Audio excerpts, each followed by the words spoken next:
అదే స్ట్రాటజీ, అవే మాటలు, అవే వాదనలు. ఏమీ తేడా లేదు, ఏమాత్రం మార్పు లేదు. కాస్తో కూస్తో మార్పు వచ్చిందంటే అది సౌండ్లో మాత్రమే. ఇప్పటి ప్రభుత్వం చేస్తున్న తప్పులు చెప్పడం ఓకే, తాను తప్పు చేయలేదని చెప్పుకోవాలనుకోవడం ఓకే, కానీ చాలా విషయాలు జనంలోకి వచ్చాక ఇంకా అవేమీ జరగనట్లు, అన్ని అబద్ధాలన్నట్లు మాట్లాడమే కామెడీగా మారింది. జగన్ ప్రెస్ మీట్ తర్వాత వస్తున్న కామెంట్లు ఇవే. మద్యం కుంభకోణం ఏంటసలు? అసలు స్కామే లేదని అనడం, పైగా ప్రభుత్వమే మద్యం వ్యాపారం చేస్తే ఇక లంచాలెక్కడివి అంటూ ప్రశ్నించడం, ఎదుటి వారిని అమాయకులు అనుకుని అడగడమే. లిక్కర్ కంపెనీలకు లాభాలు ఇవ్వలేదు, లిక్కర్ కంపెనీలకు లాభాలు రాలేదు, గవర్నమెంట్కి ఆదాయం పెరిగింది. లిక్కర్ సేల్స్ ఎందుకు తగ్గాయి?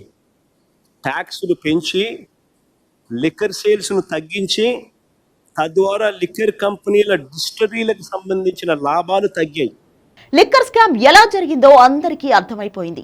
సంపూర్ణ మద్యపాన నిషేధం హామీ ఇచ్చి, దానికోసమే అన్నట్లు కలరింగ్ ఇచ్చి, షాపులన్నీ ప్రభుత్వం పేరుతో తామే స్వాధీనం చేసుకుని అందులో అమ్మే లిక్కర్ కూడా తమదే అమ్మేలా చేసి, ఉన్న డిస్టిలరీల్లో తామే మద్యం తయారు చేయించి, మొత్తం వ్యాపారం అంతా తమ చేతిలోనే నడిపించి, ఆఖరికి సొమ్ములు కూడా తమ ఇంటికే రప్పించుకుని స్కామ్ చేశారనేదే ఆరోపణ. ఇదంతా జరిగింది అందరూ కళ్లతోనే చూశారు. మద్యం షాపులన్నీ వైసీపీ నేతల కంట్రోల్ ఉన్న విషయం చూశారు. అందులో క్యాష్ తప్ప ఇంకోటి తీసుకోకుండా ఎక్సైజ్ శాఖ లెక్కలన్నీ తారుమారు చేసిన విషయము చూశారు. ఇక డిస్టిలరీల యజమానులందరికీ తెలుసు తమను ఎలా భయపెట్టి వాడుకున్నారు, పెద్ద పెద్ద కంపెనీలకు సైతం ఎలా బ్లాక్మెయిల్ చేశారో కూడా బయటకు వచ్చింది. స్వయంగా వారి ఎంపీగా ఉన్న మాగుంట కూడా వారి బాధితుడే. ఎంత జరిగితే ఇంకా ఏ స్కామ్ జరగలేదనడం కామెడీ కాక మరేంటి? కూటమి ప్రభుత్వం లిక్కర్ వ్యాపారంలో అవినీతి చేస్తుంది, బెల్ట్ షాపులకు కూడా వేలంపాట వేస్తున్నారని ఆరోపించారు. అలాంటివి జరిగాయని ప్రచారం కూడా నడుస్తోంది. చంద్రబాబు గారు లిక్కర్ వ్యాపారం అంతా మొత్తం తన ప్రైవేట్ మాఫియా చేతుల్లో పెట్టి నడిపించాడు. షాపుల కోసం ఇతరులు ఎవరూ కూడా దరఖాస్తు చేయొద్దని బెదిరింపులకు దిగారు. అవునా కాదా? ఆలోచన చేయమని అడుగుతున్నాను. అలా కూటమి ప్రభుత్వ తప్పులను చెబితే, అవి కూడా జరిగేవి చెబితే వింటారు. కానీ జగన్ ఎంతసేపు తాను అద్భుత పాలన అందించినట్లు, చంద్రబాబు ఫెయిల్ అయినట్లు చెప్పాలని ప్రయత్నించడమే హాస్యాస్పదంగా మారింది.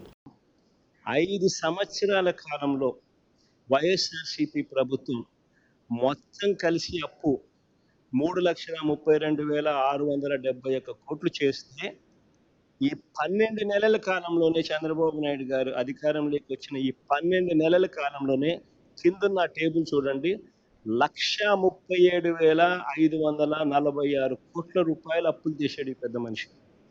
అంటే వైఎస్ఆర్సీపీ చేసిన అప్పులో ఏకంగా సంవత్సరంలోనే 41% అప్పు ఈ ఒక్క సంవత్సరంలోనే చంద్రబాబు నాయుడు గారు చేశారు.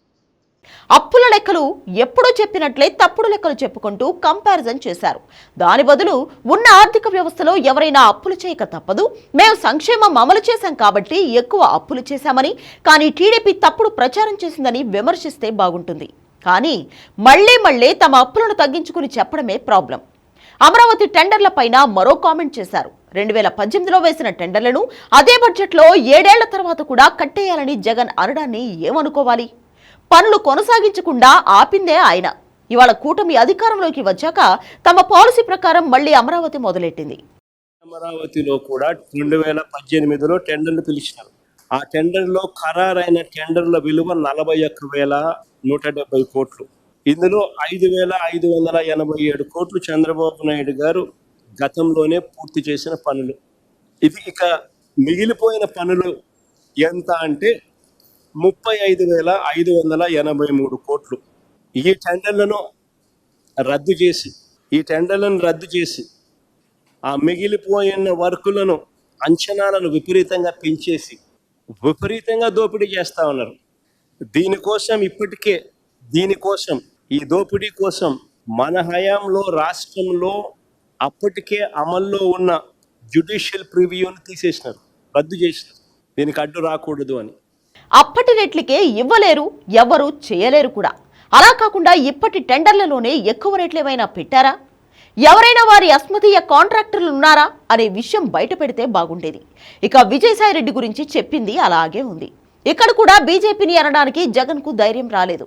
అసలు విజయసాయిరెడ్డి లొంగిపోయింది బీజేపీకి. కానీ చంద్రబాబుకు లొంగిపోయాడంటూ జగన్ ఆరోపించారు. ఆయన మాటలకు విలువ ఎలా ఉంటుంది అని ప్రశ్నించారు. ఆయన మాటలకే విలువ లేకపోతే మరి సార్ మాటలకు ఎలా విలువ ఉంటుందో మరి చెప్పాలి. విజయసాయిరెడ్డి చంద్రబాబుకు లొంగిపోయిన మరో వ్యక్తి. రాజ్యసభ సభ్యుడిగా 3.5 సంవత్సరం తనకు టర్మ్ ఉండగా చంద్రబాబు నాయుడు గారి కూటమికి మేలు చేసేందుకు ఆయన రాజ్యసభ సభ్యత్వానికి ఆయన రాజీనామా చేశాడు. వైఎస్ఆర్సీపీకి ఎమ్మెల్యేల బలం లేదు, మళ్ళీ రాజ్యసభకు వైఎస్ఆర్సీపీ పంపించే అవకాశం ఉండదు అని తెలిసి తన రాజీనామా వల్ల చంద్రబాబు నాయుడు గారి కూటమికి మేలు జరుగుతుందని తెలిసి తన 3.5 సంవత్సరం టర్ము ఆ కూటమికి తాను ప్రలోభాలకు లోనై అమ్మేసి, అలాంటి వ్యక్తి ఇచ్చే స్టేట్మెంట్లకు ఏం వాల్యూ ఉంటుంది? అరెస్టుకు ముందు జగన్ ఇమేజ్ బ్యాడ్ చేయడానికి కూటమి ఎంత ప్రయత్నిస్తుందో జగన్ కూడా తాను మంచోడ్నని, అన్యాయంగా అరెస్టు చేయబోతున్నారని ప్రజలకు చెప్పడానికి ప్రయత్నించారు. ఎవరి మైండ్ గేమ్ వారు ఆడుకుంటున్నారు. మరి ప్రజలు ఎలా ఫీల్ అవుతున్నారో, రేపు ఏం చేస్తారో వెయిట్ అండ్ సీ.